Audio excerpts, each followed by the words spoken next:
I'm just driving through a property called Overflow. This is the gate, we just come into it. Just heading out after being here for a week or so.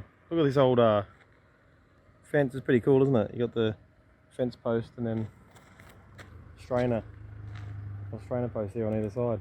Looks pretty old. Anyway, I'll keep going. I'll show you the homestead. It's made famous by a Banjo Paterson poem called Clancy of The Overflow, and it's apparently inspired by a letter that Banjo Paterson got working in his office, and he had to send a letter for paying a debt to someone who was last seen at Overflow Station, a bloke called Clancy, and he sent a letter to Overflow and he got a reply written what appeared to be a thumbnail dipped in tar saying that Clancy's gone to Queensland droving and we don't know where he are. So anyway, this is the place where he was. It's quite interesting.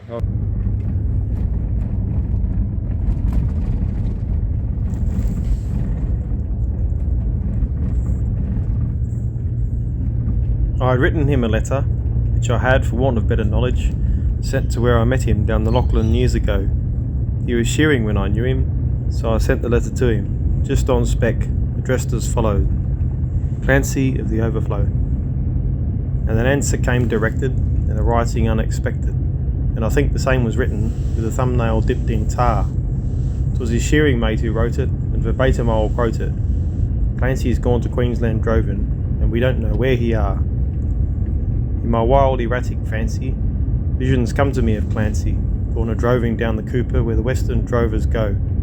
As a stock are slowly stringing, Clancy rides behind them singing, for the drover's life has pleasures that the townsfolk never know.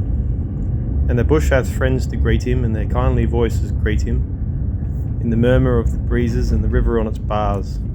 And he sees the vision splendid of the sunlit plains extended, and at night the wondrous glory of the everlasting stars.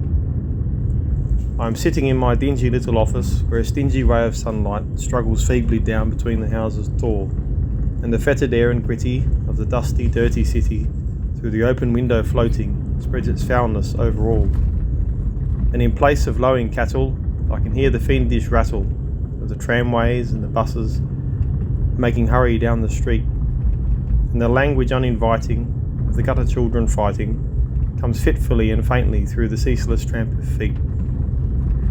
And their hurrying people daunt me, and their pallid faces haunt me, as they shoulder one another in their rush and nervous haste, with their eager eyes and greedy, and their stunted forms and weedy, for townsfolk have no time to grow, they have no time to waste. And I somehow rather fancy I'd like to change with Clancy, like to take a turn at droving where the seasons come and go, while he faced the round eternal of the cash book and the journal, but I doubt he'd suit the office, Clancy of The Overflow. In my wild erratic fancy, visions come to me of Clancy, gone a droving down the Cooper where the western drovers go. As the stock are slowly stringing, Clancy rides behind them singing, for the drover's life has pleasures that the townsfolk never know.